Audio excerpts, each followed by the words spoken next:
Russia has not seen the Batman, but we have, and we're going to talk about that and more on today's episode of the Geek Watch podcast.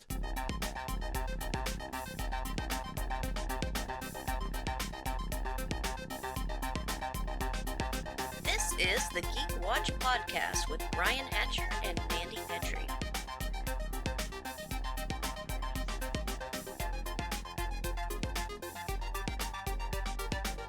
Greetings, Geek Watchers, and welcome to episode 141 of the Geek Watch podcast. I'm Brian Hatcher, and with me, as always, Geek Watch's own resident geek goddess, Mandy Petrie. Hi, Brian. And we're going to talk up some Batman, because I saw it last night. You saw it today. Uh-huh. I did want to start out, though, with the world of non-news. Non-news. Because there has been a bunch of stuff that we have not seen yet that we were thinking we were going to get. Right off the top, and we talked about this last week, was a possible Thor Love and Thunder trailer, which we haven't seen anything from, and no announcement about that yet, so people are still waiting for that. But there was also an announcement that, if you've been following Doctor Who's Twitter, there's been some announcements that things are starting to crank over Bad Wolf Studios. So, supposedly, they've already started filming the 60th. Aww. Not just that, but also David Tennant's Twitter. He showed that he has dyed his hair back from red to brown. Because, one, they have just finished filming Good Omens Part 2, the second season, and now it looks like he's going into filming the 60th. And there was thought that there might be an announcement about a 14th Doctor. That was that rumor going around, and that hasn't happened. And so a lot of people are waiting for news, and we haven't quite gotten yet. But we do have some stuff to talk about. We're going to have to talk about Batman.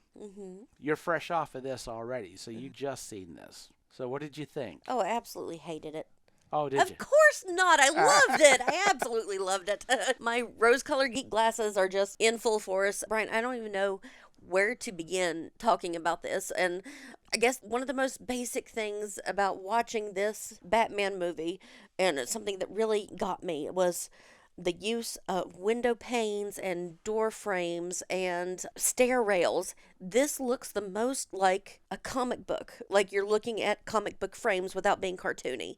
Oh, yeah. And everything, girders in every shot, you know, in those point of view shots, through the glasses, through the scopes, through the everything. I mean, it's like this is more of a motion comic than any other Batman movie has been up until now, which makes me so excited. And it's gorgeous. I loved it. I don't know how far we want to go into spoilers, but of course I loved it. Oh, well, I think we should stray away from the spoiler side of things. We'll just talk generally, although I have to agree with you about the art direction.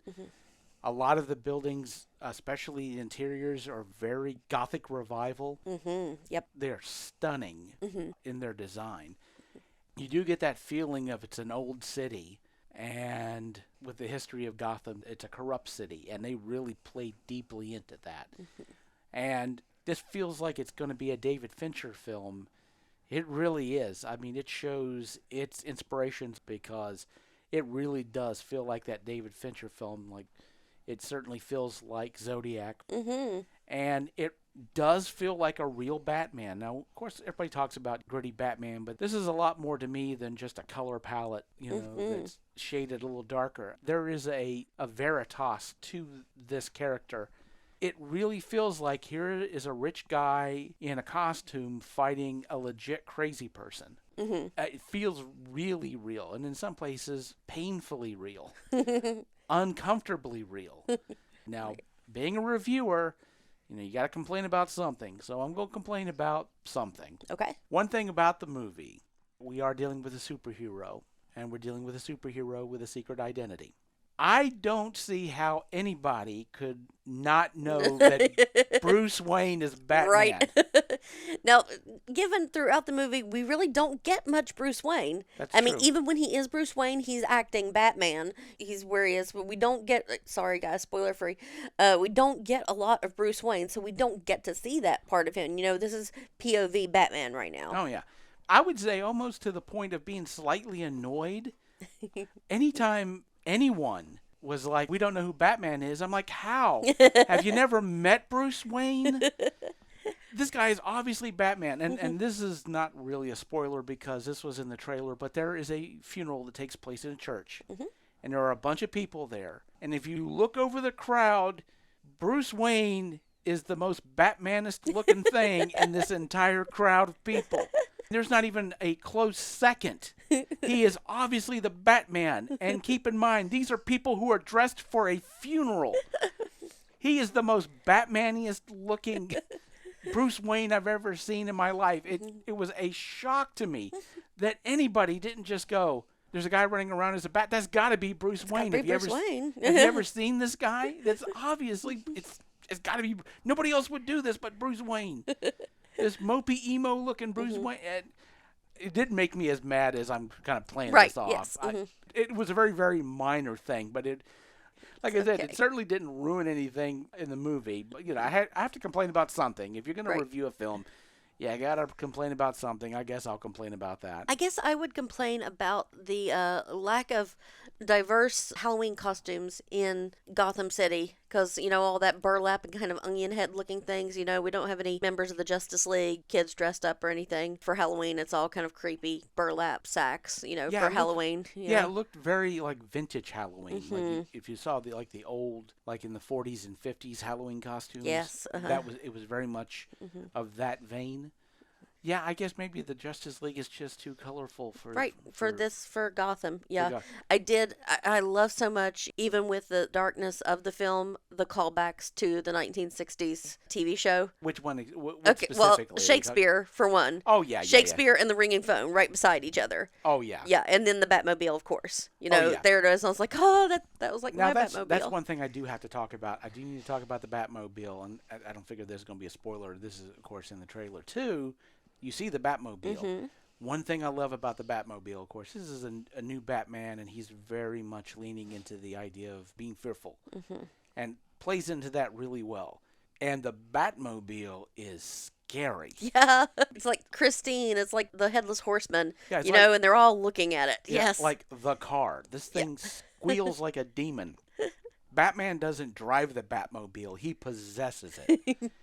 And I can just imagine any kind of a criminal who's standing there and the Batmobile with all the red and all the popping of the engine, and the flashes, looking at this thing, knowing that at any moment he might just hit the gas and run you over. You just feel the tension of this thing. It's frightening, which the Batmobile has really never been before. Right. People get so excited to see it, Yeah, I'm thinking about like the Kilmer film and, the Batmobile pulls up and everyone's like, oh my gosh, yeah, it's the Batmobile. We're so excited. Yeah. I want to touch it. Yeah, it's always part of like the Batman movie, the TV show.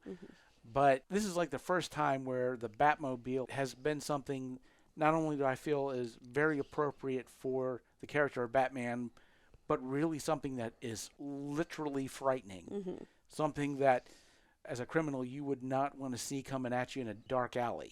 Seeing that red light on the hood and hearing the sound of that engine screaming. Yeah. The engine literally screams. Even like the sound design around the Batmobile is crazy. And it's very weird. I saw, like, out of the corner of my eye on a TV that they've released toys for the Batman, and you can get the Batmobile. And I'm like, you're going to let your kid play with that thing? Watch your kid slowly go insane. As he terrorizes Ken and Barbie with this thing. When you speak of sound, the music in this, just that reoccurrence of Ave Maria. Yeah. And I don't know if it's because it's royalty free. But man, it comes back in everything, not just that spooky sound of the children's choir, but in the fight sequences and that same chord progressions and and the Batman theme I thought was really interesting. That anytime he showed up, is a dun dun dun dun, and of course that brings to mind the March of the Empire. Dun dun dun dun dun dun dun. So it's like John Williams and Danny Elfman had the perfect Batman baby for this movie. I think so. Yeah. Just one thing it's missing. What's that? Prince. True. Prince has always been missing from Batman movies since since the first one. Yeah. Right. Yeah, I love the film. I loved what it did, and of course, if you go online, every little Easter egg that you can find. I'm not saying they're not there. I think some of them are stretches. But when you hear like, oh, the club is called 44 Below. Is that Mr. Freeze? Right? Yeah. Yeah, that's got to be a reference, Yeah. right? That's got to be a reference. He's gonna be down there. But Bloodhaven, and yeah. it is a really enjoyable movie. It's a very tense movie. It is that movie that we've been hoping to get as far as seeing Batman as a legit detective. Mm-hmm. I like the fact that he's just now learning his craft, so sometimes he doesn't quite get the clues. I love that part of it. And I love the fact that, and I'm not going to spoil, I can't spoil the movie. Right. But the way that it ended surprised me, because it wasn't really what I would say would be what you would typically expect, Mm-hmm. not just from that movie, but Batman movies in general. Mm-hmm. It touches on something about the character of Batman that I don't think a movie really has touched on in many decades. Mm-hmm. And I really can't say more than that. Okay. It brings out a part of Batman we haven't seen in a long time. Mm-hmm. Also, without spoilers, something kind of an argument that I've always had with Batman and other Batman fans. They kind of address that argument. And, one day when we talk about this again and do spoilers, we'll talk about it. And it's a conversation he has with Alfred. And it brings up, my feelings on the subject and other fans' feelings on the subject. And so I like that a lot. There were a lot of aspects to Batman that we're really getting a chance to explore in this new movie. And I hope that we see more of it. Oh, I'm looking forward to it. Yeah, I cannot wait. But of course, everybody has got multiverse fever, so the irony of it is the next time we see Batman, it's going to be Michael Keaton, which, I will watch Jensen Ackles and I will watch Kevin Conroy right back to back. I have no problem, give me all the Batman. Just bring it on. Mm-hmm. Warm the cameras up. Let's go. But I have been following up with Disney Plus, because we've been talking a little bit about Netflix lost a bunch of their shows. Yeah, the Marvel shows. Right. Mm-hmm. Well, they have finally announced that they are coming to Disney Plus along with Agents of S.H.I.E.L.D. They're all going to be brought into Disney Plus. And so not only are we going to get to see these shows again really soon, but there's been some talk about extending them and doing more. So not just in Canada, because last time we talked, they were just going to be in Canada. Yeah, they have finally announced that they're going to be in Disney Plus, and they also announced today that Disney Plus is going to have a new tier in their streaming service that's going to be cheaper, but with commercials. That's fine, yeah. Yeah, it's fine with me. I mean, I have HBO Max with commercials, and I like it because stuff will pop up, and I think, ooh, I want to see that. You know? And even when I'm watching, like, the kids shows, when I'm watching Batman the Animated Series, something else will pop up for Young Justice or something, and I love it, yeah. So, of course, they're trying to expand their viewership. It'll give some people who might not be able to afford, like, the full subscription the chance to see some of these shows, and which I think is an awesome thing, for sure. I do want to end up with The Walking Dead.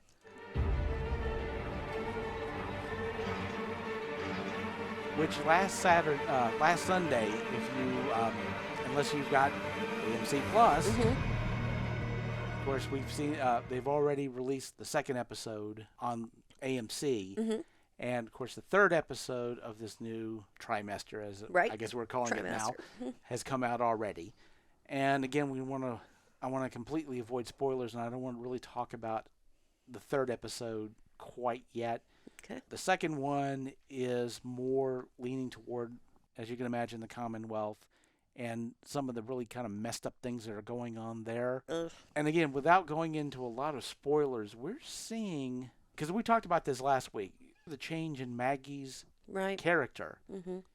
And also this conflict that seems to be between... The Khaleesi flip. The Khaleesi flip, but also where it seemed like she was going to be in a conflict with Daryl, the flash forward of like 6 months later. In that flash forward, we see Daryl in the army uniform, the military uniform of the Commonwealth. In this episode, we get to see him earn that uniform, which is kind of weird because, of course, Daryl, not saying he's not a team player, but to be part of a military seems a little strange. Right, he's always been kind of the rogue. Yeah. He's our rogue, our ranger rogue. Yeah. Put it in D&D terms. Yeah. Well, you can definitely see in this episode that his lone wolf ways aren't going to cut it. Mm-hmm. Without going into spoilers, there's a big scene in there where he does things pretty much the way he's normally done them, and it doesn't work out for him. Okay. And like I said before, because we talked about this a little bit last week, but, there is that scene right at the beginning that is so weird that it's a shock. And it reminds you so much that, okay, this is not like the real world. Well, at least not in the real world of having to deal with zombies every day. Uh-huh. Unfortunately, it is very much the real world in how there are people who have and people who not so much. Oh. We definitely get this feeling that there are some people who are getting fed up with being the have-nots, as you can expect. Right. And that this paradise has a rotten core to it. Now that Daryl is sort of that company guy in a sense, he's a soldier for their army now, where he basically is going to fall into this conflict. That's going to be something to see. Yeah, it looks like they're getting ready to develop a whole bunch of stuff after this second trimester. Then I figure they're building everything up for that final push in the fall, where they're going to settle all the scores, and it'll be interesting to see where they take this. I'm curious. Okay. And I guess we'll see what happens. We shall see. And so with that said, we come to the end of episode 131. Thank you for listening, and tune in next time for the latest in geek news and views with the Geek Watch podcast. For Mandy Petrie, this is Brian Hatcher, reminding all the Geek Watchers out there, we're all geeky about something. Be proud of yours. See you next time. Thank you for listening to the Geek Watch podcast. If you enjoyed this program, don't forget to like and subscribe on your preferred platform and share this podcast on your social media. For links to all the ways you can listen to the Geek Watch podcast, as well as leave comments and suggestions, visit our website at geekwatch.net. The Geek Watch podcast is a Hanging J production.